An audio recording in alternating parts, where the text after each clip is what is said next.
നമ്മളുമായിട്ട് ഏറ്റവും അടുത്തിടപെടുന്ന ആൾക്കാർ നമ്മളെ സ്വാധീനിക്കാറില്ലേ? ചിലപ്പോൾ അവരുടെ സ്ലാങ്, രീതികൾ, അല്ലെങ്കിൽ ചില മാനറിസംസ്. അതുപോലെ സ്പേസും നമ്മളെ രണ്ട് രീതിയിൽ സ്വാധീനിക്കും. ഒന്ന്, അങ്ങ് ദൂരെ പൂട്ടിക്കിടക്കണ പ്രോപ്പർട്ടി, നമ്മുടെ ഓണർഷിപ്പിലുള്ളത്, അത് നമ്മളെ സ്വാധീനിക്കും.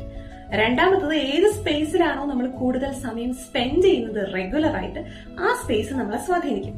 കുറച്ച് ദിവസം കൊണ്ടല്ല, റെഗുലർ ആയിട്ട് ഏത് സ്പേസിലാണോ നമ്മൾ സ്പെൻഡ് ചെയ്യുന്നത്, ആ സ്പേസിലെ ഊർജ്ജമാണ് നമ്മളെ ബാധിക്കുന്നത്.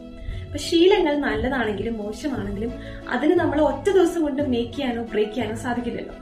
ജിമ്മിൽ പോകാൻ തുടങ്ങി ഒരു 4-5 ദിവസത്തിന് ശേഷം നമുക്ക് ട്രാൻസ്ഫർമേഷൻ കാണാൻ സാധിക്കില്ലല്ലോ. സോ റെഗുലർ ആകുമ്പോഴാണ് നമ്മളെ സ്വാധീനിക്കുന്നത്.